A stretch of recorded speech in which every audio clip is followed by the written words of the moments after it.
नमस्कार friends, railway academy YouTube channel में आप लोगों का स्वागत है।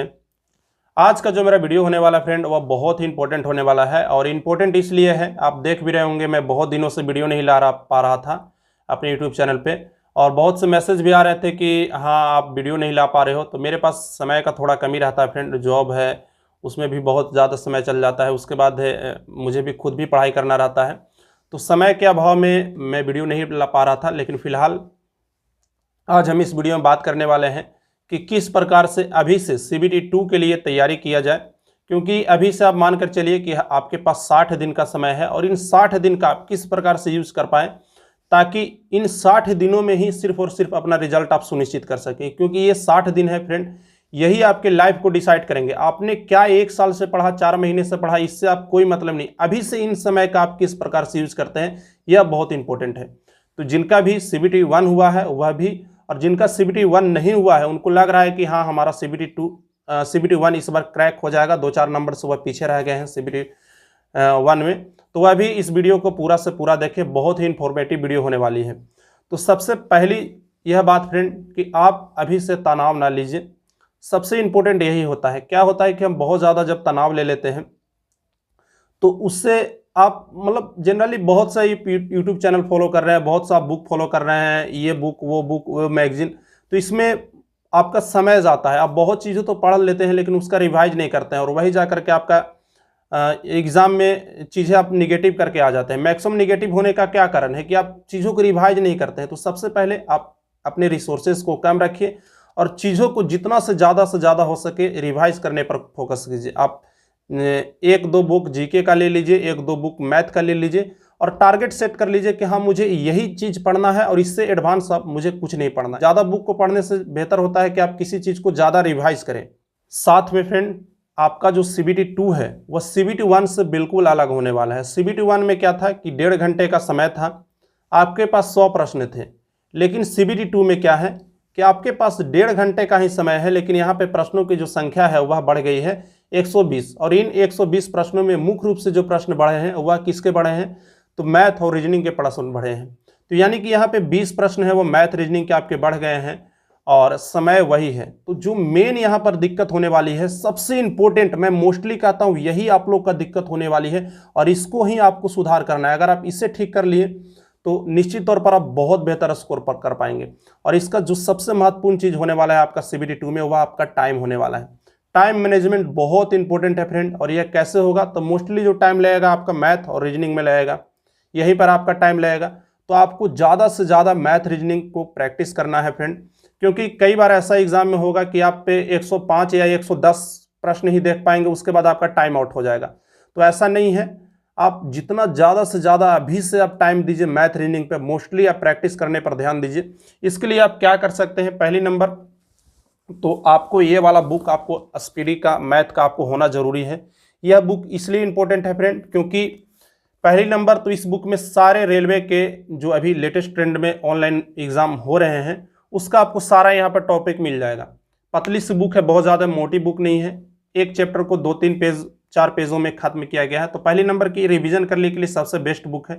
दूसरी जो इसकी सबसे इंपॉर्टेंट चीज़ मुझे लगी वह यह लगी कि यह बुक जो है वह ट्रिकी बेस्ड है, फुल्ली ट्रिकी बेस्ड। अगर किसी प्रश्न को आपको बहुत ज़्यादा बनाने में टाइम लग रहा है तो आप डायरेक्ट जाइए, इसमें से आप उस टॉपिक को सर्च कीजिए और उसको ट्रिक से सोल्व करने का कोशिश कर लीजिए। बहुत ही ट्रिक, शानदार ट्रिक दिए हुए हैं। प्रश्न का जो क्वालिटी है वह भी बहुत शानदार है। मैं इसे यूज़ करता हूँ फ्रेंड रेलवे के लिए, BPSC के लिए और भी जो भी एग्ज़ाम है मैं इसे हमेशा प्रेफर किया हूँ। बहुत ही शानदार बुक है। तो यह बुक आप ले लीजिए, यहाँ से आप चीज़ों को सीखिएगा और प्रैक्टिस बहुत इंपॉर्टेंट है। तो प्रैक्टिस करने के लिए आपको क्या करना है फ्रेंड, रेलवे का ऐसा प्लेटफॉर्म का एक बुक आता है तो वह आपको ले लेना है। यहाँ से क्या होगा कि यहाँ पे सेट है, जितने भी अभी प्रीवियस ईयर हुए हैं ऑनलाइन वो यहाँ पे आपको प्रश्न देखने को मिलेंगे। आप यहाँ पर देख सकते हैं जितने भी अभी फिलहाल ऑनलाइन एग्जाम हुए हैं वो सारे आपको यहाँ पे प्रश्न देखने को मिलेंगे। इससे क्या होगा कि आपको रेलवे का ट्रेंड पता लगेगा और उन सारे चीज़ों को आप प्रैक्टिस कर सकते हैं जो अभी रेलवे में वर्तमान समय में पूछा जाता है। तो ये बुक आपको डेली कम से कम 1 सेट लगाना है और जो प्रश्न गलत हो उसको आपको बनाना है, उसी टाइम बनाना है। उसके लिए कल नहीं छोड़ देना कि हाँ यह प्रश्न मेरा गलत हो गया तो मतलब इसको कल देखेंगे या मेरा ये बार बार गलत होता है तो इसको छोड़ देना, नहीं। जो प्रश्न आपका गलत हो रहा है उसको उसी समय उसको सोल्व कर लीजिए, उसको सीख लीजिए, ताकि वो अगले सेट में आपका 1 नंबर बढ़ जाए। तो डेली आप जब 5-10 सेट लगाएंगे तो आप लगभग मोस्टली जितने भी अभी वर्तमान में रेलवे में ट्रेंड के अनुसार प्रश्न पूछे जा रहे हैं वो प्रश्न आपका कंप्लीट हो जाएगा। उसके साथ ही फ्रेंड आपको यह बुक ले लेना है रीजनिंग के लिए, इसके सिवाय आपको कोई बुक नहीं लेना है। यहाँ से आपको अपने रीजनिंग का प्रैक्टिस करना है और उसके साथ ही आपको एक ऑनलाइन टेस्ट सीरीज लगाना है और एक ऑफलाइन टेस्ट सीरीज लगाना है। ऑनलाइन टेस्ट सीरीज में आप चाहे तो ग्रेड अप का लगा सकते हैं। ग्रेड अप का टेस्ट का क्वालिटी में प्रश्न जो होते हैं वह एग्जाम से थोड़े अप लेवल के होते हैं, तो वहाँ पे आपका थोड़ा नंबर कम आएगा। टेक्स्ट बुक का लगा सकते हैं। टेक्स्ट बुक के क्वेश्चन जो होते हैं वह एग्जाम लेवल के ही होते हैं, उतना ही एग्जाम लेवल में पूछा जाता है, एग्जाम लेवल के प्रश्न के अनुसार ही उसमें प्रश्न होते हैं और इसके टेस्ट थोड़े सस्ते भी होते हैं। ग्रेड अप का आपका टेस्ट थोड़ा महंगा होगा।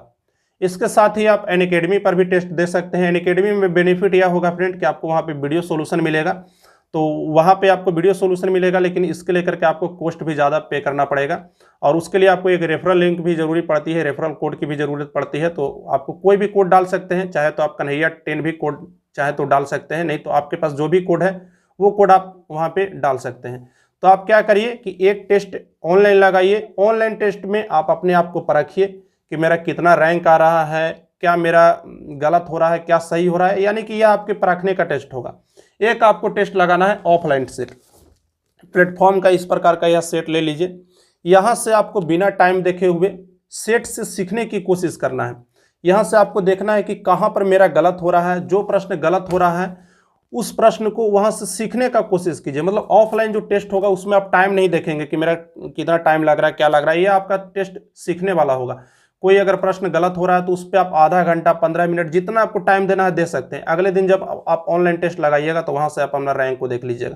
तो एक ऑनलाइन टेस्ट एक ऑफलाइन टेस्ट दोनों एक दिन नहीं लगाना है, एक एक बीच करके लगाना है। तो इस प्रकार से आप कुछ अपने तैयारी को कर सकते हैं। तो अभी आपके पास 60 दिनों का टाइम है फ्रेंड, और इन 60 दिनों में अगर आप कुछ नया पढ़ने की कोशिश कर रहे हैं तो यह आपकी सबसे बड़ी भूल होगी। अभी इन 60 दिनों का जितना से ज़्यादा हो सके आप रिवीजन करने में टाइम लगाइए, क्योंकि अभी आपको मैथ भी रिवाइज करना है, रीजनिंग भी रिवाइज करना है, आपको अभी करेंट अफेयर भी रिवाइज करना होगा, जीके जीएस का भी सेक्शन रिवाइज करना होगा। तो ये 60 दिन कैसे बीतेंगे आपको पता भी नहीं चलेगा। अगर आप कुछ नया पढ़ने की कोशिश करेंगे तो आप रिवाइज नहीं कर पाएंगे। इसलिए मोस्टली आप कोशिश कीजिए जितना ज़्यादा से ज़्यादा हो सके टेस्ट सीरीज लगाइए। दिन में कम से कम एक टेस्ट सीरीज डेली बेसिस पे लगाइए, एक ऑनलाइन एक ऑफलाइन, दोनों जगह से आप लगा सकते हैं रेंडमली रूप से। और जितना ज़्यादा से ज़्यादा हो सके जिस बुक को आप फॉलो किए हैं, अगर मैं एफएसपीटी बता रहा हूं, अगर आप किसी और बुक को फॉलो किए हैं तो आप उसी बुक को प्रिफेयर कीजिए और उसको रिवाइज करने का कोशिश कीजिए। और कम से कम अभी से आप फ्रेंड 60 दिनों का इस प्रकार से उपयोग कीजिए, ताकि जब आपका रिजल्ट ना भी हो तो आप खुद को कोसे ना कि हाँ मैंने पढ़ाई नहीं किया था। तो जो हो गई वो हो गई। अभी से इन 60 दिनों का आप बहुत अच्छे से इस्तेमाल कीजिए फ्रेंड, क्योंकि लास्ट में जो पढ़ा हुआ रहता है वही एग्जाम में भी याद रहता है। आपने 12 महीने में क्या पढ़ा यह इंपॉर्टेंट नहीं है। तो बस आज के लिए यह वीडियो था जो मेरे अनुसार से आप लोग के लिए बहुत ही हेल्पफुल होगा। तो चैनल पर अगर आप नए हैं तो चैनल को सब्सक्राइब कर लीजिएगा और वीडियो को लाइक कर लीजिएगा फ्रेंड। और ये बहुत से मेरे यूट्यूब चैनल से लोग जुड़े हुए हैं लेकिन वो चैनल को सब्सक्राइब नहीं करते हैं, तो सब्सक्राइब कीजिए। अगर आपको बेहतर लगता है तभी कीजिए, अगर नहीं बेहतर लगता है तो कोई बात नहीं, लेकिन सब्सक्राइब करते हैं तो अच्छा लगता है फ्रेंड। बस आज के लिए इतना ही, मिलते हैं फिर किसी और वीडियो में। टेक केयर, धन्यवाद, बाय बाय।